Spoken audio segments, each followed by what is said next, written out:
The Disruption, a lively discussion between UVA Darden School of Business professors Yael Grushka-Cocaine and Mike Lennox on cutting-edge technologies and practices that are challenging the status quo.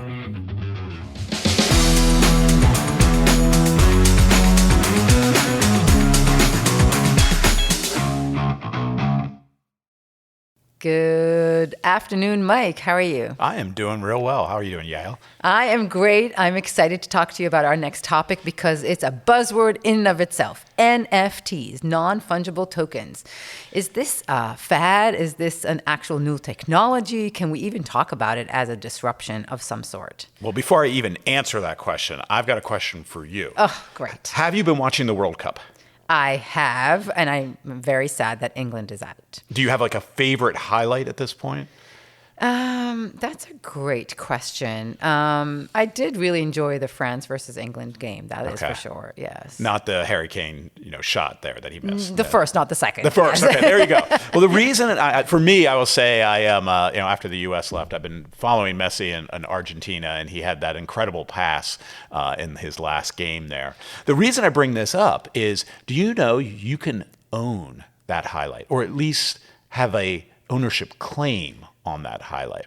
I see what you're doing there. You're bringing the idea of non-fungible tokens to life through this example. I love it. I love it. So in fact, FIFA did sign a partnership with Upland, which another topic we've discussed, the metaverse. This is a digital virtual open world that they run, and they are there selling highlights. So you can go on, and there's a marketplace now to buy the highlights from those different moments in the World Cup. Okay, so tell me more. Why would I want to buy the highlight? I mean, I enjoyed it. Yeah.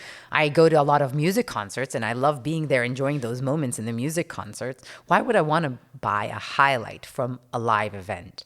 Well, and this is the thing, right? So NFTs, in essence, allow you to exert ownership rights or kind of claims on digital assets. And just to kind of go with the terminology here, a non-fungible token is in many ways the opposite of what we might call a fungible token or a fungible asset. So what's a fungible asset? That would be something like Bitcoin or cryptocurrency more generally, where the whole idea is one Bitcoin is the same as another Bitcoin and allows us to trade. The non-fungible tokens are about unique assets, one-of-a-kind things in the world, like a highlight from the World Cup there. So, for instance, I could have $1 and exchange it for $1. That's your fungible component. Or I could own a Van Gogh, and that is unique and non-fungible. Is that correct? Exactly. And so what the NFT is doing, it is allowing you to basically exert that ownership right.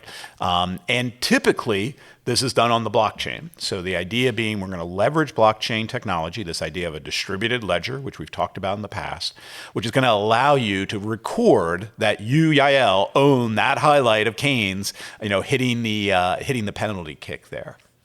That is fascinating. And you mentioned earlier on that the partnership was related with a company that's active in the metaverse. Do we need to be in the metaverse to benefit from this? Like only people that have some kind of presence in some kind of world out there online would care about these assets? Not at all. I think this could be for really, again, anything where there's a digital representation of an asset.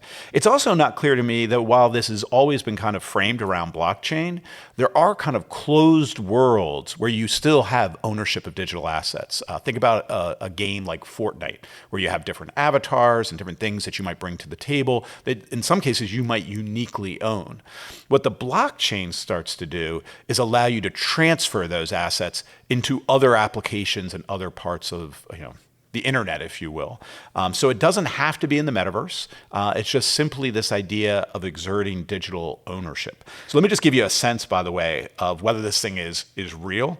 Right now, NFT sales volume is upwards of $41 billion. There's been 122 million transactions and over 7.8 million buyers just on one platform alone. So this is getting big, as you can imagine here. We've talked about crypto on our podcast. We've talked about blockchain. Is this something different? Is this something fundamentally new, or is it building on the same technologies? I think a lot of people are viewing these things as kind of bundled together in what we might call Web3, that we've again talked about in our podcast on the metaverse here. But I think it's unique enough and distinctive enough that we can view it again separate from these other trends and these other technologies. If you think about one of the examples like NBA Top Shot, which is a very popular exchange for NBA highlights. So kind of sticking with our theme with the World Cup here. So you can literally, purchase a highlight that you quote unquote own. Now, what strikes me as interesting about NBA Top Shot, they are not giving you the copyright to the highlight. So in other words, if someone else shows that video, you do not have any ownership claim. Now, there's no reason you couldn't have that though. So there are absolutely digital assets out there where you could exert ownership rights in assets. Top Shot does not do that. So the question resides like, why would you pay for this Exactly. thing, right? Exactly. But I think the way to think about this is look at some comparables here, right? So let me give you first some numbers here on the NFT world, and then I'm going to give you some comparables. So in March 2021, probably one of the ones that attracted the most attention was a sale by the digital artist Beeple, who sold his work for over $69 million. Digital artifacts, again, these are digital imaging. That was one of the big early success stories. Absolutely, absolutely. And, my own perspective is selling artwork is a viable market. I don't know about your taste. Have you ever seen what Beeple has done, like cat pictures and stuff? Yeah. I'm not quite convinced that I would pay that money, but hey, My daughter might. Right, Yeah. everybody has their own taste, so that's one. Twitter's Jack Dorsey, the founder and former CEO, sold his first ever tweet, which was just setting up my Twitter, for $2.9 million. So somebody paid $2.9 million to own, again, that digital artifact. And then probably my all-time favorite here is the Bored Apes Yacht Club, which is a limited set of cartoon renderings of apes with different combinations of hats and scarves and looks and expressions. Some are more rare than others, some combinations. So there is an active market to purchase the rights to these Bored Apes. And the market was, at least back in January, valued over $1 billion for just this limited edition Bored Apes Yacht Club. The highest ones were fetching over $2 million each. So there's a market there, even for something like cartoon drawings of apes. Now, maybe not. It reminds me a little bit of comic books, right? Yeah. Is that a fair comparison to think about? People buy a lot of comic books. Some people invest more readily on very unique comic books and rare. Well, that's where I was going to go. Like, if we really think about comparables here, you mentioned artwork. So Leonardo da Vinci's Salvator Mundi sold for $450 million in 2017. Again, is it worth $450 million for a piece of artwork in your home? A 1911 Honus Wagner baseball card sold for over $6.6 million in 2021. Now, just a piece of paper. Right. It's been around for a while, Right. but now selling for that. So you're moving from a Da Vinci to a card I'm and gonna now go- to digital, right? Well, I'm going to go one more for you, which I find a fascinating. coin? No, Yeah. this is a Beanie Baby. There you There go. is an active market, even though they were popular in the 90s, it's still out there. The Princess Diana Beanie Baby from 1997. You guess, how much could you buy that for? How much could it sell for? Oh man, I don't even know how to sit. Maybe hundreds of millions of dollars. Oh, well, okay, that's a little bit ridiculous there. Even that. But $500,000. Oh, wow. $500,000, $500,000 for a little toy Beanie Baby that was a limited edition from 1997 there. So I think it's a fair question. I mean, what do you think? Like, why do people value intangible assets like this? Well, it's interesting for folks that are active in those spaces. If somebody spends their time online and that's where they get their pride. If I don't have a wall physically like that I can hang my Rembrandt on, but if that's where I meet my social group is online, then why not own assets in that space? I can totally see it for those folks that have some kind of entity or some kind of identity and some kind of existence online. Yeah, I can imagine, bragging rights, right? Exactly. Like just being able to claim that you own either the physical artifact or the digital artifact has some value to people. We spend so much of our time on our phones and on our televisions and on our machines and devices looking at things out there, reading and observing things in the 2D space. Why not own important components in that space too. I do find it interesting that people are monetizing these assets. So that, in other words, that they're buying them with the specific goal of making money off of them. So maybe tell us a little bit more about how they make money, because there's a whole market aspect to this, right? There Once you is. buy something, you can sell it again and again and again and divide it like amoebas into multiples of the same version and so on, right? Yeah, and I think, I think there's two possibilities. The one, again, copyright. So if you have ownership assets and some people are using it, you, of course, could have an income stream from those copyrights.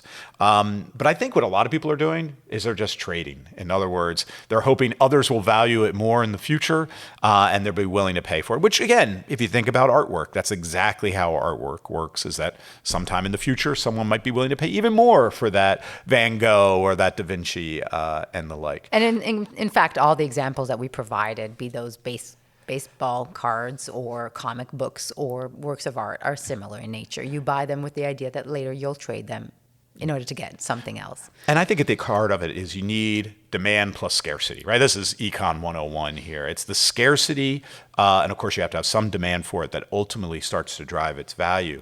I do think it's interesting that we're seeing some of these just appear for almost brand management. So there's a lot of companies who are getting into this now.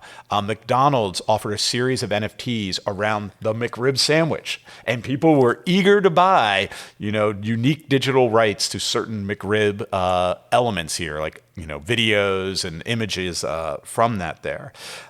You can think about avatars, right? So that ability to uniquely express your identity. The Bored Apes Yacht Club, in part, people are using them for their Twitter handle or for other social media properties. And again, that scarcity, that uniqueness. They own the rights. They can use those images to represent them. Exactly.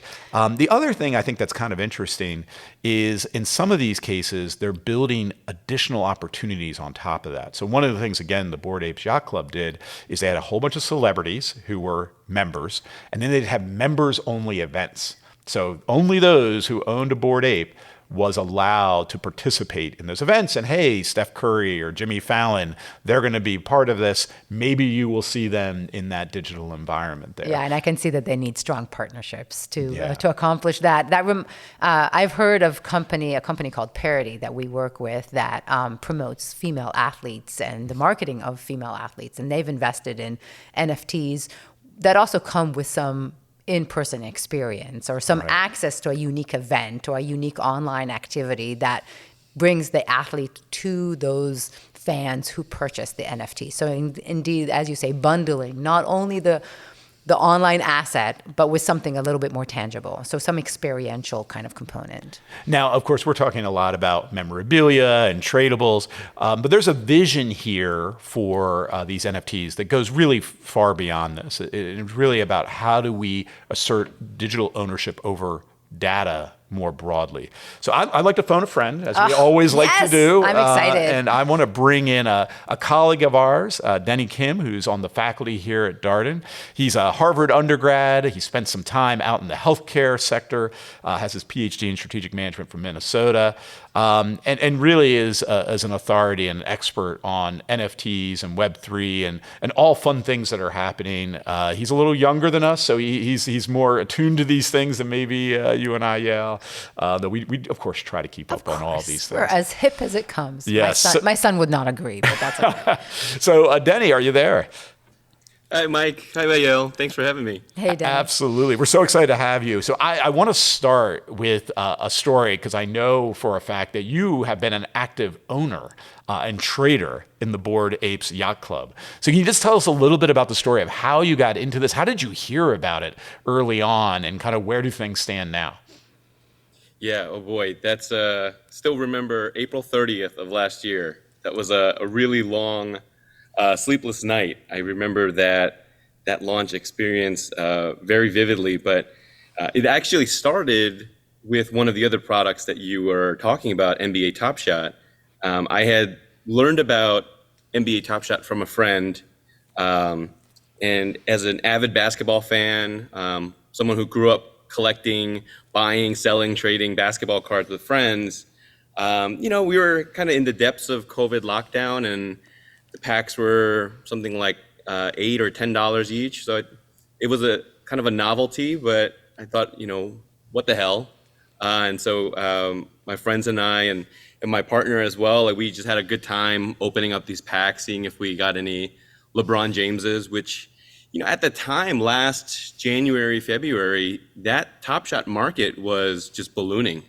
And so I started to get a little bit more interested in what was going on with the NFTs, because in addition to these sorts of ridiculous valuations, there seemed to be a lot of momentum coming from just the business world about what are these things and building products around the NFT technology.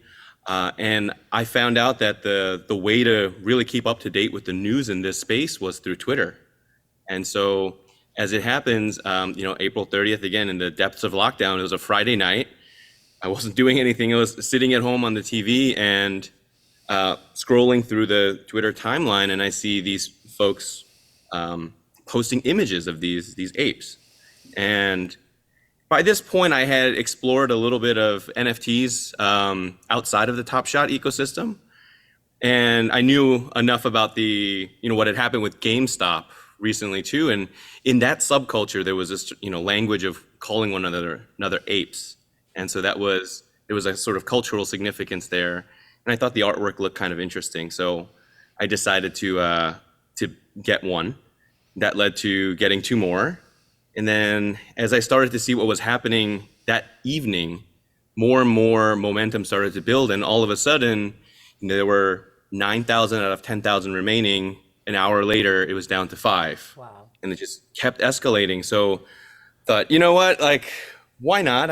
So I cashed out a couple of crypto. I had some investments in crypto, and I cashed out the rest and bought about 14 that evening.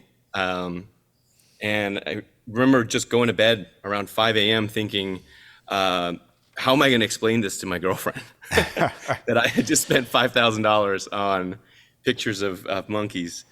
And yeah, that's sort of how it began. What have you done with them since? Well, sadly, most of them, 11 of them. So then I bought one more the next morning. So I had 15 at first. The vast majority, 11 of them, I sold well before they, I had made a little bit of money on the initial purchase, but sold them below 1 Ether, which I think at the time might have been valued at around $2,000 or $2,500 US. I still have 4, including the first one that I ever minted, which is sort of the parlance for when you create NFTs for the first time from their smart contract, which is a sort of blockchain lingo for the computer program that sort of births these tokens. I still have that first one. That's sort of my primary Web3 avatar, as y'all were talking about at the beginning here. So I have those 4, and I sort of am just holding to see what will become of them. We typically talk here about disruptions, like the technologies that we like to engage in on each episode is some kind of disruption of some sort. Can you tell us more in your mind, like who's being disrupted or what industry is being disrupted by the NFTs? Yeah, that's such a great question. And I was just listening to the episode you did on personalized health. And I remember Mike and I were chatting briefly in the hall. Just my initial interest in NFTs and blockchain, period, was from the healthcare side. I come from, working, and I continue to do research in the healthcare industry, but I was always interested from a medical records perspective, because in many countries, but most notably the US, where I spent all of my life being a patient and most of my career sort of studying, we have a really big issue with access to our medical records. I don't know where my medical records are. I certainly don't feel like I own them, though in principle I feel like I should. And so I think this idea of ownership of information and this idea of custody, who gets to have access to these things, and who gets to determine who else gets access or what can be done with that information. I think that was the sort of fundamental insight that I had when I first started to look at these, and that was the thing that made me think, wow, there's potentially something game-changing here, because for as long as the internet has been a thing, we haven't really questioned as a society, how important is it for me to have control, access, and own my information versus just having access to it when I want it, right? And I think, so right there and then, there's sort of these business models or these organizational structures around intermediating access to information or collecting and utilizing that information, say for marketing purposes. There's so much value being created, so much money being made on the back of those sorts of systems. I think if we start to question the assumptions around digital ownership, we may start to see some opportunities for innovative business models that don't rely on what we see today in terms of harvesting data, collecting these massive data sets on that we as individuals might feel a little bit creepy about. That are they invading our privacy and using that to sell us stuff or selling that to other companies? I think really there is the sort of starting point of the disruption, though I think it can be broader than that. Staying on healthcare, this has been a sector where I think this general observation about data access, owning your own data, being able to communicate that with various health providers has been around for decades. I think about the old Healthion business from the 1990s during the dot-com era. What's the likelihood in your mind, Dennie, that NFTs and blockchain are going to solve this problem finally, given that, again, it's just been this wicked problem and we haven't made great progress on it to date? Yeah. So I think I've been sort of working and studying the healthcare industry for about 15 years. And if there's, specifically in the US too, and if there's anything that I've learned in that relatively short period of time, it's that the US healthcare industry, while it's incredibly innovative and excellent in so many areas, can be incredibly stubborn to change. And so I don't necessarily have high expectations, high hopes for NFTs sort of revolutionizing the way that existing institutions and existing healthcare systems manage healthcare data. I think it's going to continue to be incremental improvements on that front. Where I do see it potentially having a breakthrough is in the healthcare data that we as consumers and as patients are creating and collecting on a daily basis. Unfortunately, you can't see me right now, but I'm wearing two devices, one on each wrist. One's an Apple Watch, one's a Whoop device. Both of these are collecting vital signs and doing some sorts of calculations through their proprietary algorithms all the time while I'm awake and while you're sleeping, right? Yeah, exactly. And that is incredibly valuable data for me, but it could also be potentially valuable data for researchers, for other businesses, for communities to know together. If I can provide this information to my healthcare provider when I'm going for my annual visits or seeking care for particular issues, I think that can be really groundbreaking if all of a sudden there was a way for me to tokenize or own this, have control over it, and then be able to decide what I will do with it, right? Am I going to use this? Am I going to monetize this in some way? Am I going to grant access to it if I'm traveling and something happens, I'm in an accident, and people need some healthcare information? Is there a way for me to transmit that information securely and efficiently? So I do think that there can be some really important innovations on that side. It's interesting. We spoke recently about deep fake and the need for rich databases and lots of data to train models, pictures and videos and assets of individuals that feed in. Or if you're coming up with a language model, you need texts from authors or poems by certain individuals, by poets. And I can imagine that there's here an opportunity or a relationship between how NFTs become commonly used assets or ways to hold on to your assets if they're digital, and then maybe it will have an impact on what we can and cannot do with deep fake, for instance. Though it's interesting when thinking about this, that so much of the language around Web3, NFTs, metaverse, which all kind of get grouped together, are about democratization and freeing the web of the constraints of Web 2, which you have these large companies like a Facebook or Meta now controlling a lot of the data here.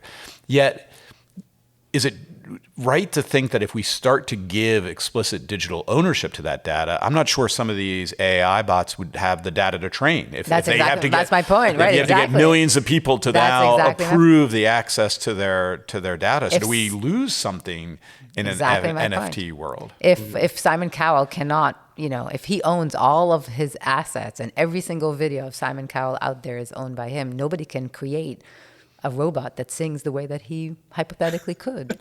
I still question what the real value of that. But again, there's markets out here I don't quite understand. So the market. I don't know if the world is going to be that much worse off without that technology in particular. Hey, there are worse things. But thoughts on this, Dennie? This balance between kind of privatization and ownership that NFTs actually allow us to do versus what you sometimes see, this idealized version of the web and the internet where data is free and flowing and anyone can grab it. Yeah, I think this is really and listening to your previous discussions as well on cryptocurrency and the metaverse, and I think this is where the NFTs, blockchain tech, Web3 as a whole has so much room to grow, right? This is still such an early stage. What bothered me as well initially coming in to crypto and NFTs as a relative skeptic was this sort of incessant clamoring for decentralization and down with centralization or down with big companies. Just in this question of ownership, it is, to excuse my language, a pain in the to we may have to control, cut that out of the show. It is a pain to own and figure out what to do with all of these things. The reason why our world is in many ways for such a more convenient place today than it was 2 or 3 decades ago is because we have these companies and systems where we can sort of delegate responsibility and we can trust that they're going to take care of our money, our information, our other things that, and we don't have to maintain those things on a daily basis.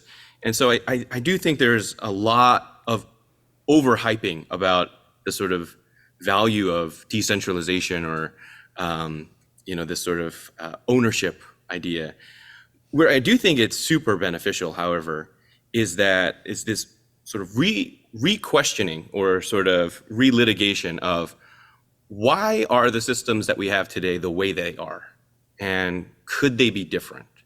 And so again, to kind of draw back on my my healthcare experience, when I was learning about the clinical trials process, most of the drugs that get approved in America aren't approved because they're superior to their counterparts. They're approved because they're non-inferior, that they're safe, and they provide a viable alternative for patients where the existing stuff doesn't work. And so I think this question of, can we have alternative ways of doing things? Can we have alternative business models, alternative arrangements in terms of ownership or custody of information? I think that's a really important question that's being asked in the sort of Web3 and broader technology space right now that I hope will give rise to business model innovation moving forward. It makes me think, a lot of this is often framed around questions of equity and, again, owning your own data so others aren't capitalizing on it. Do you worry at all about creating markets, though, that don't currently exist for data that then allow people to sell their data? So it's one thing if we're trading, highlights from the NBA. It's another thing where I'm being incentivized by some health providers or others, insurance companies and the like, to provide my health data. Any worries that those with means can avoid selling their data, but those others might actually view this as an income stream and be incentivized to, again, sell their data to other parties? Yeah, no, I think that's absolutely a valid concern. Even with Web3 or cryptocurrencies, more broadly speaking, when folks talk about the democratization, I think some people maybe sort of misconstrue that as meaning that it's going to be like a socialist society. It is decidedly not that. I think the democratization is more in, if I wanted to invest in an early stage company through their initial coin offering or some sort of other vehicle, if I wanted to contribute funds to a particular cause through cryptocurrency, that anyone with an internet connection could in theory do so, that there wouldn't be certain regulations or other sorts of information asymmetries beyond, just finding out on Twitter or Discord or from a friend to prevent you from doing so. But I think you're absolutely right. There is certainly a risk that right now it is history repeating itself, right? I mean, there's so much venture capital money fueling Web3. It's 100% of the winners from the last round reinvesting in what they think is going to be the next round. And it's sometimes we wonder, is it just a foregone conclusion because they've invested so many billions of dollars into this? Are they just shaping the world, in a way that's going to make them even more money in the long run? Which is where I think it's really important for us at business schools, and I think for just the general public to be more aware of these things. And because one of the, it is very true that the Web3 space right now, unlike the previous iteration of the internet, is far more global. It's far more connected because of the infrastructure that we do have. And it's way easier for an average Joe to have their voice be heard now than it is, a decade or two ago. It strikes me, of course, when we have things like qualified investors for, private equity and larger, dollar sum investments. We don't have that in this world, right? And so if I want to spend $1.8 billion or $1 million on a Bored Ape, that's my prerogative, I think. I don't think we have any kind of constraints or regulation on that. Other than a spouse, maybe, yeah. Yeah. and so it does, the downsides are, dare I say, we're creating a global gambling environment in some of these NFT exchanges where they're trading. Yeah, buyer beware here about the money you're spending on these. And again, this goes to more if you're viewing this as an income stream versus the more intrinsic value of owning these assets. Yeah, my question that follows that is we've seen crypto see its fair share of shocks in the recent few months, up and down, and some doubt as to Has it been up at all? I think it's been just kind of down. It got mostly down, yes. Yeah. Especially, we know that you're kind of a skeptic on that one, Mike. But so how does the NFT crowd, those who own assets, those who want to sell assets, how do they protect themselves from getting some of the negative effects of the other kind of adjacent industries?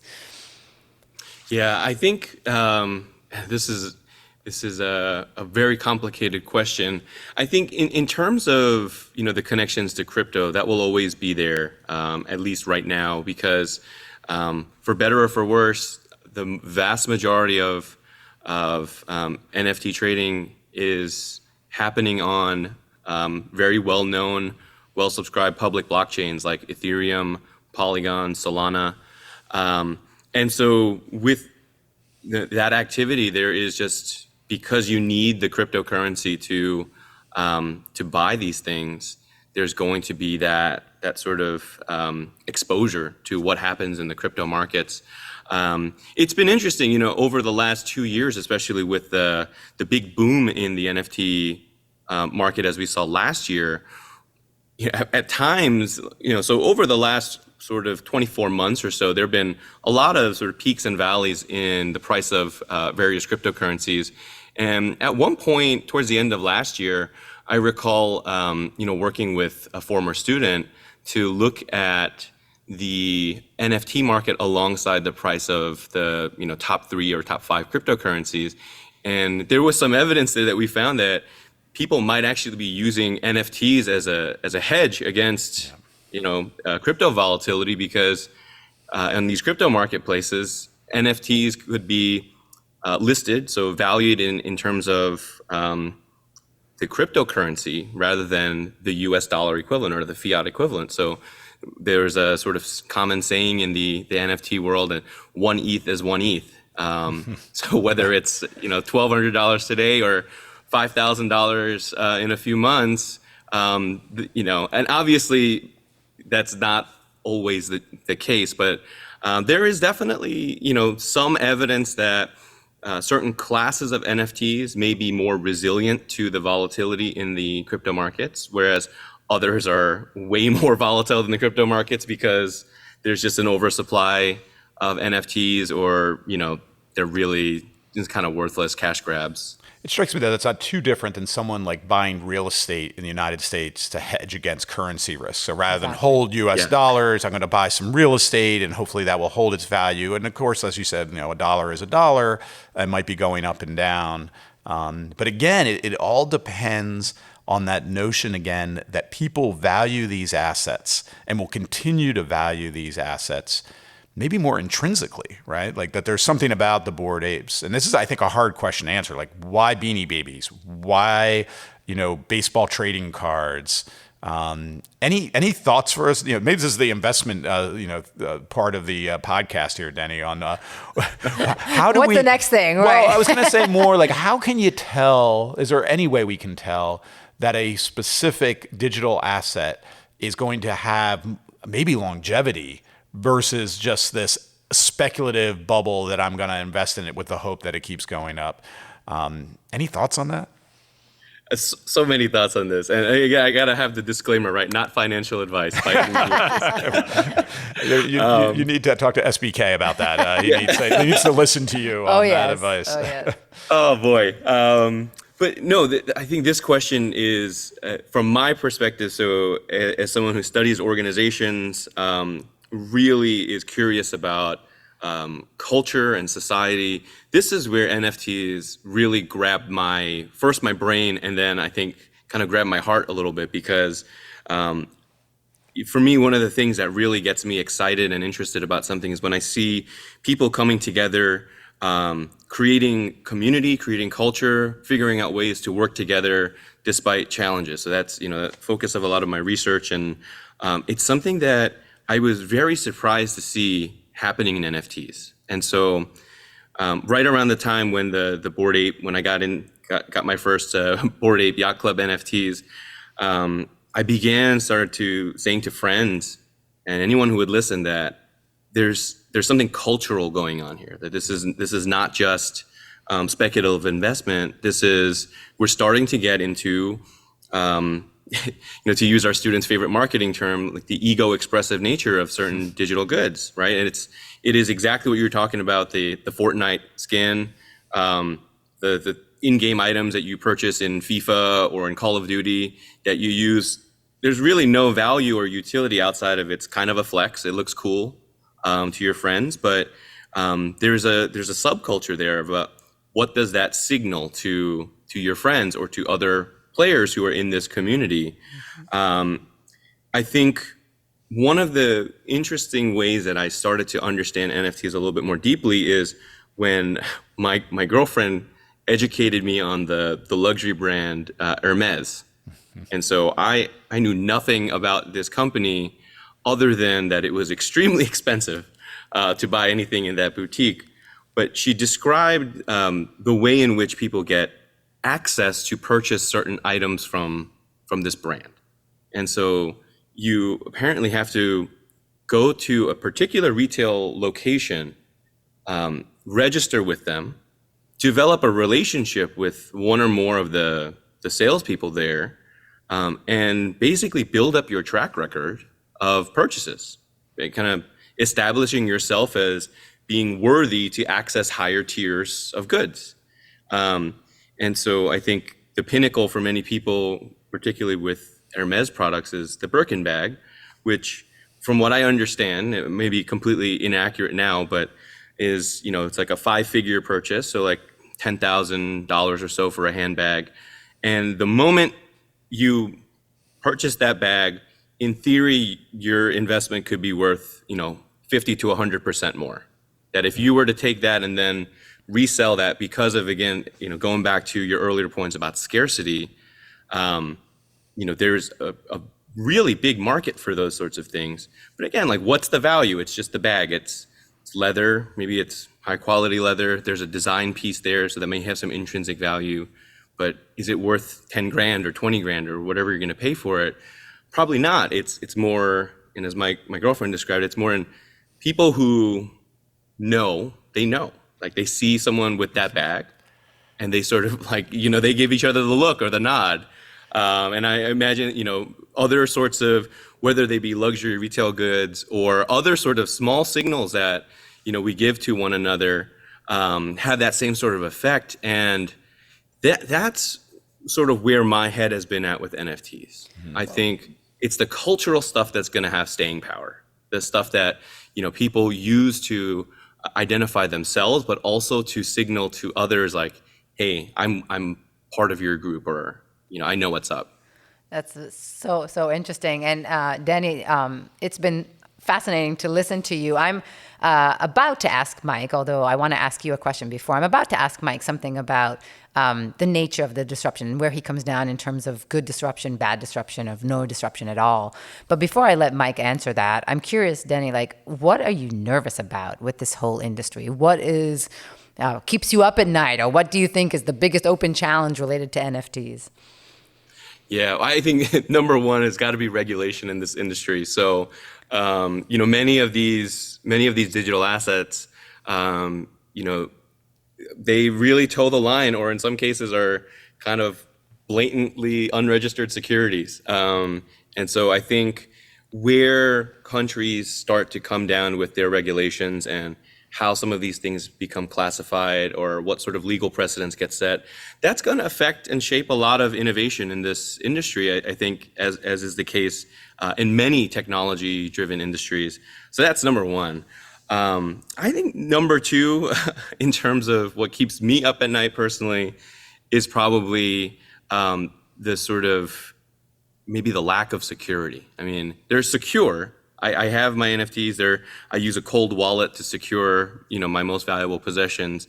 But every so often I'll have that dream that like, oh my God, I lost my ledger, or someone hacked my account because I clicked a malicious link stupidly, and that my wallet has been emptied. And I think, that's it. In some ways, it speaks to the power, but also one of the important features of this technology is that right now there's no way to get those things back. Right? You can't ask for a refund, or there are no undo keys. And so that's another thing with this technology that I think for it to become more widespread, that's either a really big learning curve for people to sort of understand and become facile with, or it's a way that we're an area where businesses are going to have to figure out, okay, how do we make this easier for the average person to use? Fascinating. Dennie, thank you so much for joining us and for adding so much depth and accuracy to our conversation. Mike, good, bad, or no disruption? So it's interesting. Coming into this conversation, I think these things are for real. I think they're going to continue to grow and be used. So it really gets down to how we define disruption, right? Sometimes we interpreted the no disruption to be that the technology won't take off. And I've pointed out some examples in the past on this. I think in this case, again, I think we will see adoption and proliferation of NFTs. The disruption piece is interesting to me because in so many ways to me, this is just a natural extension, as we've talked about repeatedly here, of exerting ownership rights over scarce assets. And so that's no different in the digital world, arguably, than it is in the physical world, with some caveats that Dennie has shared with us, and I agree with here. I think overall, though, I'm going to go down on good disruption. I think, again, this is going to help advance numerous new business models, numerous opportunities to kind of control data, to privatize it in some cases and give people more control. As with all technologies, we've got to be cautious. But I think this is going to be a net good disruption. I love it. Fascinating. I never know where you're going to come, where you're going to land eventually. And I'm glad to hear that our chit-chatting changes your opinion. I'm more personally on the fence of no disruption, mostly because I give the disruption down to the blockchain, which I think we've talked about in the past, even in the context of crypto. NFTs in the way that we now see them, I think, are going to lose momentum at some point. But the blockchain is here to stay. Interesting. So you think like the tradable asset piece of Yeah. NFTs, you think will die down Well, over time? just not continue to grow exponentially, which is where the disruption comes in.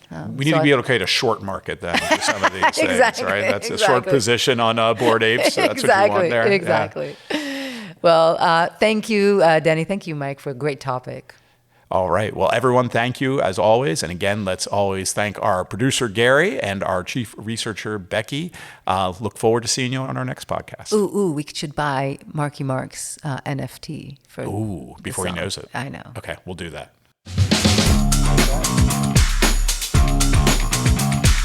Good Disruption is a podcast from the University of Virginia Darden School of Business.